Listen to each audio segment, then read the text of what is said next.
Iraqi president Saddam Hussain शायद कभी भी अमेरिका की पकड़ में नहीं आते अगर उनको मस्कूफ नामी ये इराकी डिश पसंद ना होती। 32 हफ्तों तक यूएस आर्मी ने एड़ी चोटी के जोर लगाकर देख लिए, लेकिन इराक के फॉर्मर प्रेसिडेंट सदाम हुसैन की कोई खबर नहीं थी। इस मिशन पर ना सिर्फ यूएस मिलिट्री दिन रात काम कर रही थी, बल्कि US special forces, CIA, defence intelligence agency, national security agency और एफबीआई का भी काफी बड़ा रोल था। हजारों की तादाद में इन इदारों के लोग सिर्फ एक शख्स को ढूंढ रहे थे, सद्दाम हुसैन।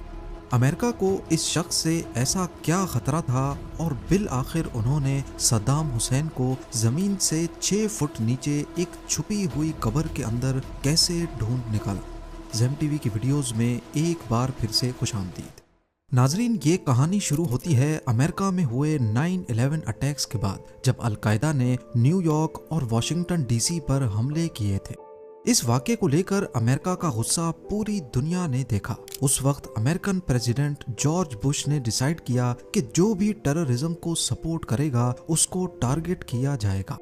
बेशक सद्दाम हुसैन, जो उस वक्त इराक के डिक्टेटर थे, डायरेक्टली 9/11 में मुलव्विस नहीं थे, लेकिन अमेरिका को लगता था कि सद्दाम हुसैन मुख्तलिफ टेररिस्ट ग्रुप्स को इनडायरेक्टली सपोर्ट करते हैं। पर इराक पर डायरेक्टली हमला करने के लिए ये इल्ज़ाम काफ़ी नहीं था। ये बात तो कंफर्म थी कि यूएस इराक में सद्दाम हुसैन का होल्ड ख़त्म करना चाहता है, जो पिछले 24 सालों से वहाँ मुख्तलिफ रोल्स में हुकूमत कर रहे थे। लिहाजा इराक में सद्दाम हुसैन की हुकूमत ख़त्म करने के लिए और वहाँ हमला करने के लिए यूएस को कोई ठोस वजह चाहिए थी, जिसके लिए अमेरिका ने ये दावा करना शुरू किया कि सद्दाम हुसैन इराक में वेपन्स ऑफ मास डिस्ट्रक्शन छुपा रहा है, यानी कि न्यूक्लियर वेपन्स। इसी दावे को बुनियाद बनाकर मार्च 2003 में अमेरिका ने इराक पर हमला कर दिया। इस काम में अमेरिका का साथ दिया यूके, ऑस्ट्रेलिया और पोलैंड की मिलिट्री ने, जो लड़ते लड़ते सिर्फ 3 हफ्तों में इराक के कैपिटल बगदाद तक पहुंच गए।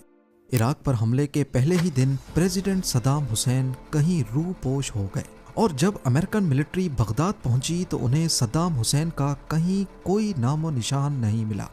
यूएस टैंक्स और ट्रूप्स ने बगदाद पर कब्जा करके सद्दाम हुसैन का 24 साला तख्त उलट दिया। वहाँ के मशहूर फिरदौस स्क्वायर पे सद्दाम हुसैन का स्टैचू भी ट्रूप्स ने गिराकर अपनी जीत सेलिब्रेट की। पर सद्दाम हुसैन का स्टैचू तो गिर चुका था, लेकिन असली सद्दाम हुसैन को ढूंढकर गिराना शायद इतना आसान नहीं होने वाला था। अब सद्दाम और उनकी गवर्नमेंट के टॉप ऑफिशियल्स को ढूंढना यूएस मिलिट्री की अव्वलीन तरजीह थी।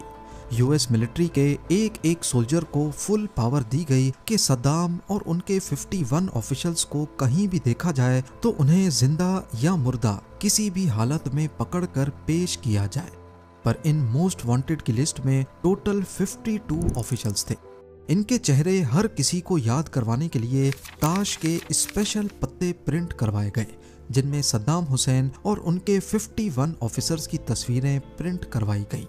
क्योंकि प्लेइंग कार्ड्स में भी टोटल 52 पत्ते होते हैं और मोस्ट वांटेड की लिस्ट में भी 52 नाम ही थे। इससे सोल्जर्स फारिग टाइम में जब गेम खेलते तो उनको अपने टारगेट्स का चेहरा बार बार देखकर याद हो गया था। अगले कई महीनों तक यूएस मिलिट्री ने इराक का चप्पा चप्पा छान मारा, घरों पे छापे मारे, रिश्तेदारों से इन्वेस्टिगेशन हुई, शॉप्स, कॉलेजेस, मस्जिदें, कुछ नहीं छोड़ा गया। उनको सिर्फ इतना मालूम था कि सद्दाम है तो इराक में, लेकिन आखिर है कहाँ। कई महीनों तक ये सिलसिला चलता रहा, लेकिन सद्दाम हुसैन और उनके 2 बेटों का कोई अता पता ना चल सका। इसके बाद यूएस ने अनाउंस किया कि जो भी सद्दाम हुसैन या उनके बेटों के बारे में कोई भी इंफॉर्मेशन देगा उसको $55 मिलियन का इनाम दिया जाएगा। 15 मिलियन डॉलर्स उनके बेटों पर और $25 मिलियन का इनाम सद्दाम हुसैन पर रखा गया। इराक में कई लोग खुद सद्दाम हुसैन के खिलाफ थे और इसी वजह से अमेरिका को यकीन था कि पैसों की लालच में ही सही, लेकिन कोई न कोई इंफॉर्मेशन जरूर मिलेगी। और ठीक ऐसा ही हुआ। एक शख्स यूएस मिलिट्री बेस पर गया और कहा कि सद्दाम हुसैन के दोनों बेटे उदय और कुसे मेरे घर में मौजूद हैं। पहले तो किसी को यकीन नहीं हुआ, लेकिन जब यूएस मिलिट्री ने उस घर को चारों तरफ से घेरा तो मालूम पड़ा कि वाकई उदय और कुसे वहां मौजूद हैं। वो सीधी तरह बाहर निकलने को राजी नहीं थे, क्योंकि वो भी पूरी तरह हथियारों से लैस थे। लिहाजा कई अटेम्प्ट्स करने के बाद घर पर मिसाइल अटैक किया गया। सोल्जर्स जब घर के अंदर गए तो उन्हें उदय और कुसे दोनों की डेड बॉडीज मिली, यानी सद्दाम हुसैन का ठिकाना मालूम करने की जो आखिरी उम्मीद थी वो भी चली गई। लेकिन यूएस मिलिट्री ने इसको अपनी हार तस्लीम नहीं किया। दूसरी तरफ सद्दाम हुसैन के कई साथियों को ढूंढकर जिंदा अरेस्ट भी किया गया था, लेकिन कहीं से भी कोई इंफॉर्मेशन नहीं मिली। अब 4 महीने गुजर चुके थे और बात यहाँ तक पहुँच गई कि यूएस मिलिट्री अब ये सोचने लगी कि शायद सद्दाम हुसैन भी किसी हमले में मर चुका है। यही सोचते हुए यूएस मिलिट्री की कोशिशें भी कम होने लगी। ना तो किसी मिलिट्री ऑपरेशन और ना ही कोई इंटेलिजेंस रिपोर्ट सद्दाम हुसैन के जिंदा होने का इशारा दे रही थी।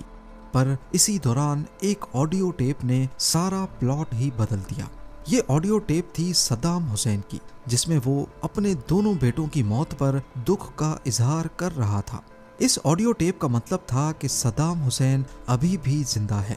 अमेरिका ने एक बार फिर से सद्दाम हुसैन को ढूंढने की कोशिशें तेज कर दी और उसके सर पर जो $25 मिलियन का इनाम था उसे बढ़ाकर $30 मिलियन कर दिया गया और साथ ही इंफॉर्मेशन देने वाले को यूएस सिटीजनशिप देने का वादा भी किया गया। इतनी भारी रकम की लालच में हर कोई अपनी किस्मत आजमाने लगा। इराकी लोगों ने उल्टी सीधी इंफॉर्मेशन देना शुरू कर दी, इस उम्मीद में कि अगर वहां से सद्दाम हुसैन पकड़ा गया तो उनको इनामी रकम मिलेगी। पर इससे अमेरिका का काम और ज्यादा मुश्किल हो गया। ताश के पत्तों पर छपे तकरीबन तमाम लोग ही पकड़े जा चुके थे। सिर्फ कुछ ही बचे थे जिनमें सद्दाम हुसैन भी शामिल था। इसी दौरान डिफेंस इंटेलिजेंस एजेंसी के एक सार्जेंट एरिक मैडॉक्स ने ताश के पत्तों से हटकर बिल्कुल अलग सिमत में सोचना शुरू किया। उसने देखा कि जिन लोगों को मोस्ट वांटेड की लिस्ट में डाला गया था वो मोस्टली सद्दाम हुसैन की गवर्नमेंट के टॉप ऑफिशियल्स थे। उनकी पावर सद्दाम हुसैन से थी, ना कि सद्दाम हुसैन की पावर उनसे। इस वक्त सद्दाम हुसैन को अगर सबसे ज्यादा किसी की जरूरत होगी तो वो हैं उसके बॉडीगार्ड्स। सद्दाम हुसैन के बॉडीगार्ड्स 3 कैटेगरीज में बटे हुए थे। एक उसके महल की प्रोटेक्शन करते थे, दूसरे पहले से उस जगह को जाकर क्लियर करते जहां सद्दाम को जाना होता था, और तीसरे थे हमाया। ये गार्ड्स हर वक्त सद्दाम हुसैन के साथ रहते थे और इस वक्त सद्दाम हुसैन को सबसे ज्यादा इन्हीं की जरूरत हो सकती है। एरिक मैडॉक्स ने इन गार्ड्स को ढूंढने के लिए सद्दाम हुसैन के होम टाउन टिक्रित जाने का फैसला किया। वहां उसने सद्दाम हुसैन के एक बॉडीगार्ड मोहम्मद इब्राहिम उमर के बेटे से कुछ इंटेरोगेशन की, लेकिन ये बॉडीगार्ड भी कहीं मिसिंग था। फिर उसकी मुलाकात सद्दाम हुसैन के एक बहुत पुराने नौकर से हुई, जहां से कुछ खास तो नहीं, लेकिन ये मालूम पड़ा कि सद्दाम हुसैन को मस्कूफ नामी डिश बहुत पसंद है, जो कि इराक में एक मछली से बनाई जाती है। यहाँ मैडॉक्स को याद आया कि सद्दाम हुसैन के बॉडीगार्ड मोहम्मद इब्राहिम उमर के बेटे ने इंटेरोगेशन के दौरान बताया था कि उसके बाप को फिशिंग का बहुत शौक है और वो एक फिश फार्म का मालिक भी है जो समेरा नामी शहर में मौजूद है। मैडॉक्स जब फिश फार्म पर पहुंचा तो वहां मोहम्मद इब्राहिम उमर तो नहीं, लेकिन 2 मछेरे जरूर मिले। इन मछेरों का डायरेक्टली इब्राहिम उमर से कोई ताल्लुक नहीं था, पर उनमें से एक इराकी गुरिल्ला फाइटर का कजन निकला। आपको यहाँ बताते चलें कि जब सद्दाम हुसैन का तख्त उलट दिया गया तो उसके क्लोज मिलिट्री ऑफिशियल्स ने अमेरिकन मिलिट्री के खिलाफ गुरिल्ला वॉर शुरू कर दी थी। ऐसा माना जा रहा था कि ये गुरिल्ला फाइटर्स इब्राहिम उमर के इशारे पर चलते हैं, जो कि सद्दाम हुसैन का सबसे क्लोज बॉडीगार्ड था। मछेरे ने अपने एक अंकल का जिक्र भी किया जिसका घर बगदाद में है। मैडॉक्स ने अपनी टीम के साथ बगदाद के उस घर को घेरा, इस उम्मीद में कि शायद यहाँ से भी कोई इंफॉर्मेशन मिल जाए, और हैरत अंगेज तौर पे इब्राहिम उमर वहीं पे छुपा हुआ था। इब्राहिम उमर सद्दाम हुसैन का पर्सनल बॉडीगार्ड था और वो अक्सर अपने फिश फार्म से सद्दाम हुसैन को मस्कूफ नामी मछली की डिश बनवा कर भेजा करता था। फिलहाल वो अमेरिकन मिलिट्री के खिलाफ एक गोरिल्ला वॉर को लीड कर रहा था और इसी को ही सद्दाम हुसैन की असल लोकेशन के बारे में पता था। अरेस्ट होने के बाद वो कुछ भी बताने को राजी नहीं था, लेकिन जब मैडॉक्स ने उसे इंटेरोगेट किया और ये यकीन दिलाया कि उसे और उसकी फैमिली को यूएस में सिटीजनशिप दी जाएगी, तो फिर उसने बोलना शुरू किया। इब्राहिम ने बताया कि सद्दाम हुसैन अद-दौर नामी टाउन में छुपा हुआ है। उसकी निशानदही पर यूएस ट्रूप्स ने अद-दौर टाउन को सर्च करना शुरू किया। वहाँ टिग्रिस रिवर के किनारे 2 फार्म हाउस थे, पर दोनों खाली निकले। उस वक्त इब्राहिम उमर जो ट्रूप्स के साथ मौजूद था, उसने इशारा किया जमीन की तरफ जहां एक रस्सी पड़ी हुई थी। वो रस्सी बहुत लंबी थी और जमीन के अंदर से होती हुई दूर एक स्पाइडर होल के अंदर जा रही थी। इस स्पाइडर होल की एंट्रेंस एक स्टायरोफॉर्म से बंद की गई थी। जब इस सुराख को खोला गया तो अंदर अंधेरे के सिवा कुछ नजर नहीं आया। उसी वक्त एक सोल्जर हैंड ग्रेनेड अंदर फेंकने ही वाला था कि उस सुराख में से 2 हाथ निकलते हुए नजर आए। ये लंबी दाढ़ी वाला एक शख्स था जिसने कहा कि मेरा नाम सद्दाम हुसैन है और मैं इराक का प्रेसिडेंट हूँ। अमेरिकन आर्मी सद्दाम हुसैन को जिंदा पकड़ने में कामयाब हो गई थी।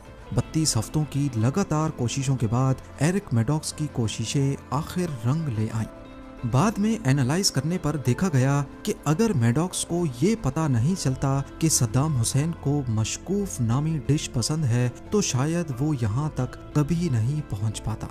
बाद में जिस इल्ज़ाम पर इराक पर हमला किया गया था कि वहाँ Saddam Hussain weapons of mass destruction छुपाए बैठा है, कहीं नहीं मिले। और अमेरिकन प्रेसिडेंट जॉर्ज बुश ने भी इस बात की तस्दीक की कि वहाँ हमें कुछ नहीं मिला। उम्मीद है ज़ेम टीवी की ये वीडियो भी आप लोग भरपूर लाइक और शेयर करेंगे। आप लोगों के प्यार भरे कमेंट्स का बेहद शुक्रिया। मिलते हैं अगली शानदार वीडियो में।